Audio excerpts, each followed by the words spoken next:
kembali lagi di Peta Petualangan bersama Ita dan Angela. Pada video kali ini, Peta akan mengajak teman-teman untuk menjelajah struktur tata kelola perusahaan. Mungkin ada yang bertanya-tanya, bagaimana sih suatu perusahaan dapat berjalan dengan lancar dan efisien? Apakah struktur dan tata kelola perusahaan yang mempengaruhi keberhasilan dan pertumbuhan organisasi tersebut? Menarik nih, ayo kita bahas. Materi ini berfokus pada pembahasan struktur tata kelola pada perseroan terbatas. Jadi sebelum itu kita harus tahu dulu apa itu perseroan terbatas. Perseroan terbatas atau PT merupakan bentuk badan usaha yang populer di Indonesia karena menawarkan beberapa keuntungan seperti tanggung jawab terbatas, keberlangsungan usaha, kemudahan dalam mendapatkan modal, dan kredibilitas. Sebagaimana diatur dalam Pasal 1 Ayat 1 Undang-Undang Nomor 40 Tahun 2007, yang dimaksud dengan perseroan adalah badan hukum yang merupakan persekutuan modal, didirikan berdasarkan perjanjian, melakukan kegiatan usaha dengan modal dasar yang seluruhnya terbagi dalam saham, dan memenuhi persyaratan yang ditetapkan dalam undang-undang serta peraturan pelaksanaannya. Untuk perjanjian pendirian PT dibuat secara tertulis dan dicatat dalam akta notaris yang disebut akta pendirian. Akta pendirian ini memuat anggaran dasar yang mengatur hak dan kewajiban para pendiri dalam pengurusan dan pengoperasian PT. Pembahasan mengenai perseroan terbatas ini memiliki keterkaitan dengan istilah perusahaan tercatat dan tidak tercatat. Karena sebuah perseroan terbatas bisa memilih menjadi perusahaan tercatat dan perusahaan tidak tercatat tergantung dari kebutuhan perusahaan itu sendiri. Menurut Bursa Efek Indonesia, perusahaan tercatat adalah perusahaan yang telah melakukan penawaran umum saham perdana atau initial public offering dan sahamnya telah diperdagangkan di Bursa Efek.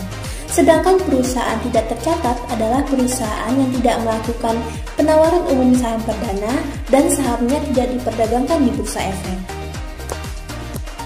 Menjadi perusahaan tercatat memiliki beberapa kelebihan. Yang pertama adalah akses terhadap pendanaan di pasar saham. Yang kedua, tambahan kepercayaan untuk akses pinjaman. Yang ketiga, menumbuhkan profesionalisme. Yang keempat, meningkatkan citra perusahaan. Dan yang kelima, likuiditas dan kemungkinan divestasi bagi pemegang saham sendiri yang menguntungkan.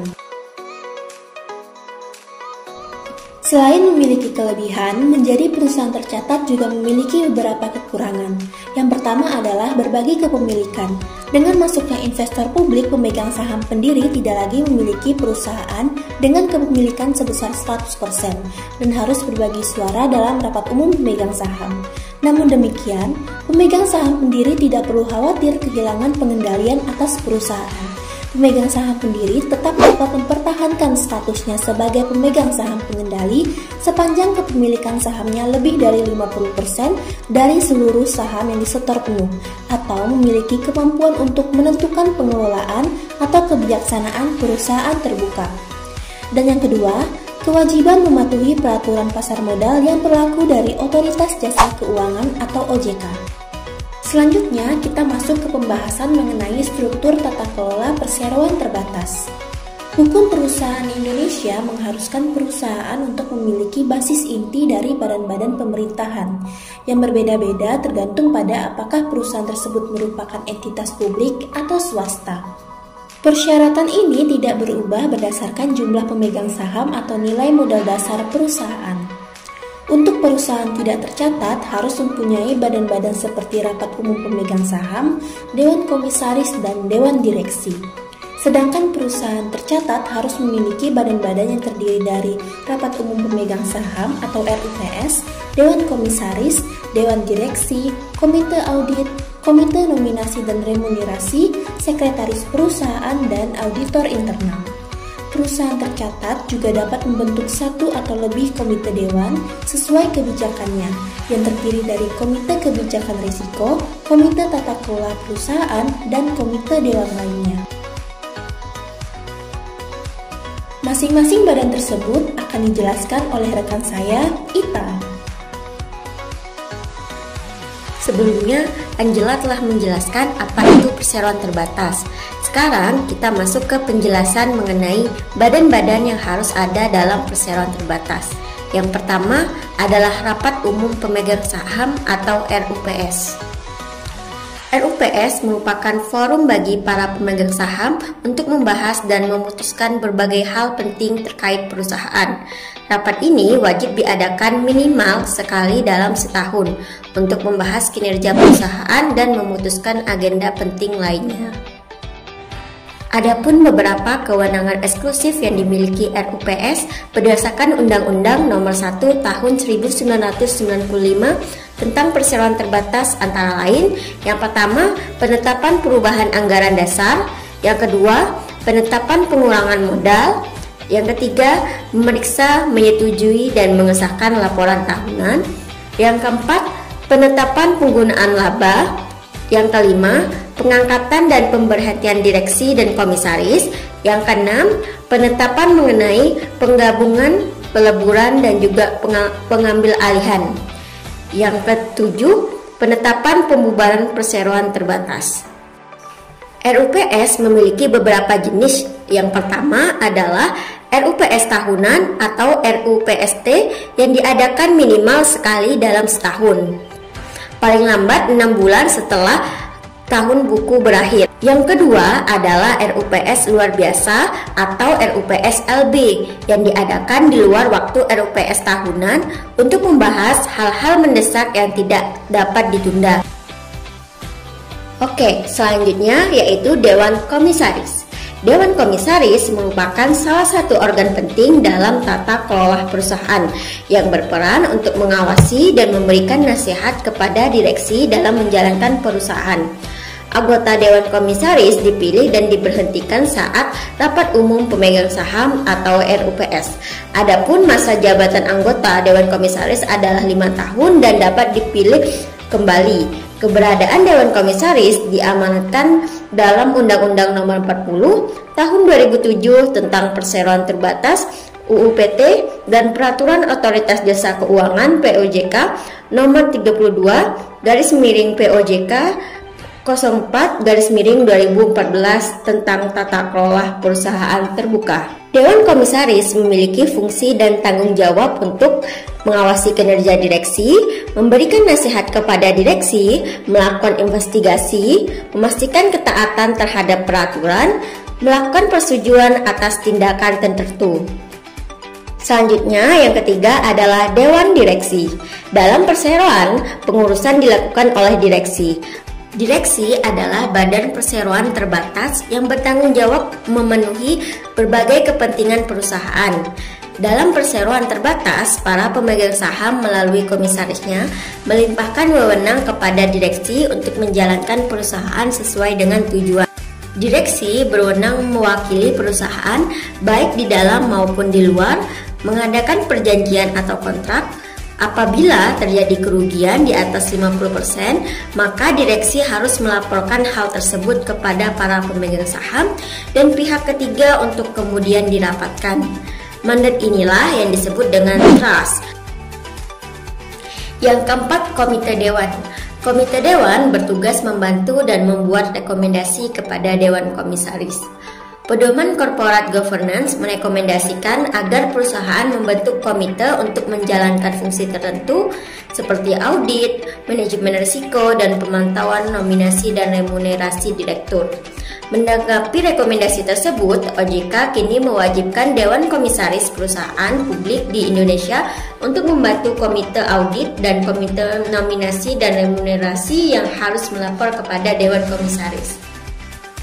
Yang kelima, Sekretaris Perusahaan. Perusahaan-perusahaan yang terdaftar di Indonesia juga harus memiliki sekretaris perusahaan yang bertugas memastikan perusahaan menyediakan informasi korporasi yang relevan kepada publik, memberikan nasihat kepada direksi mengenai kepatuhan terhadap undang-undang pasar modal dan peraturan pelaksanaannya, serta bertindak sebagai titik kontak antara emiten atau perusahaan tercatat dan OJK sebagai publik. Sekretaris perusahaan merupakan pihak yang membantu kelancaran tugas direksi perusahaan.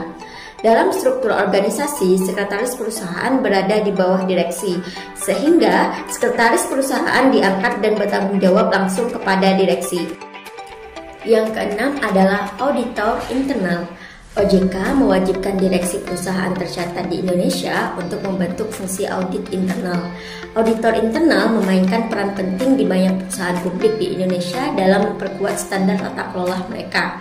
Standar profesi audit internal yang disusun oleh The Institute of Internal Auditor menyatakan bahwa pimpinan audit internal harus memberikan laporan secara berkala kepada Dewan Komisaris dan Direktur Utama atas tujuan, aktivitas, dan juga kewenangan, tanggung jawab, dan pencapaian kinerja atas rencana yang telah ditetapkan.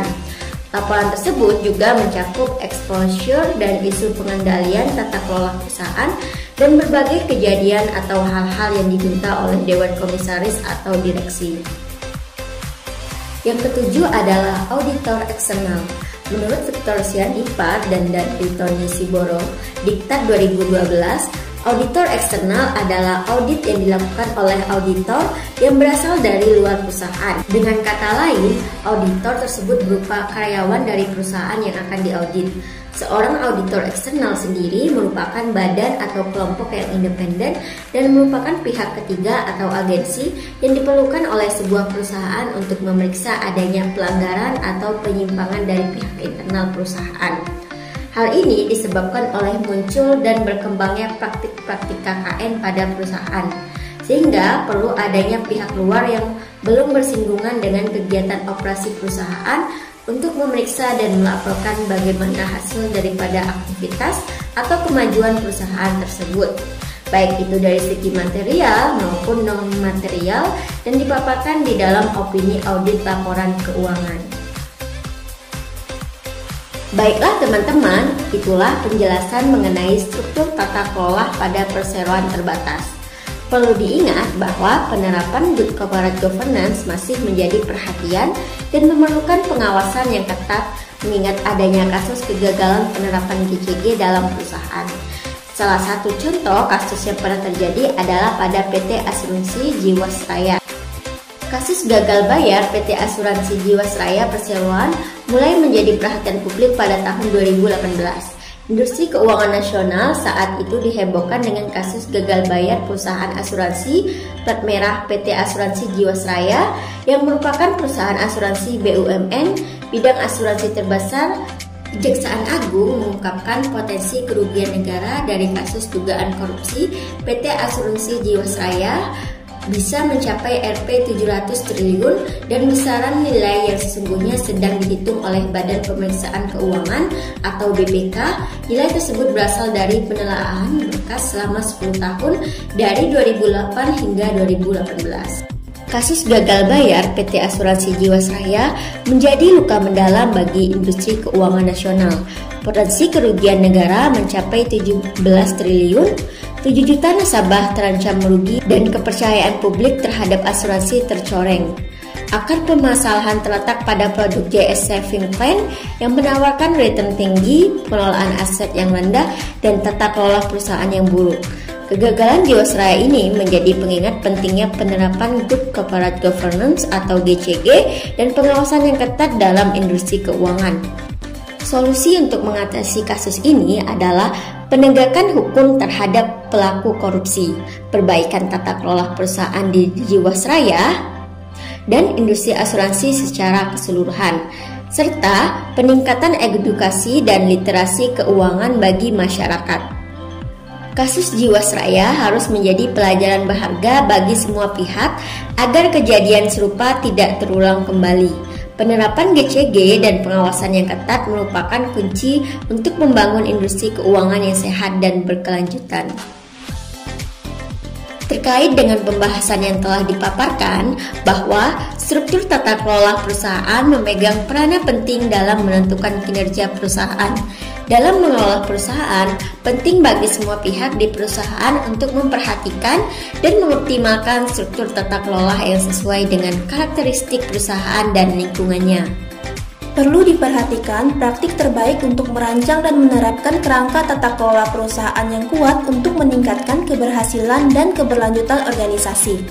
Baiklah teman-teman, sampai di sini dulu pembahasan mengenai struktur tata kelola perusahaan. Peta pamit undur diri dan sampai bertemu lagi.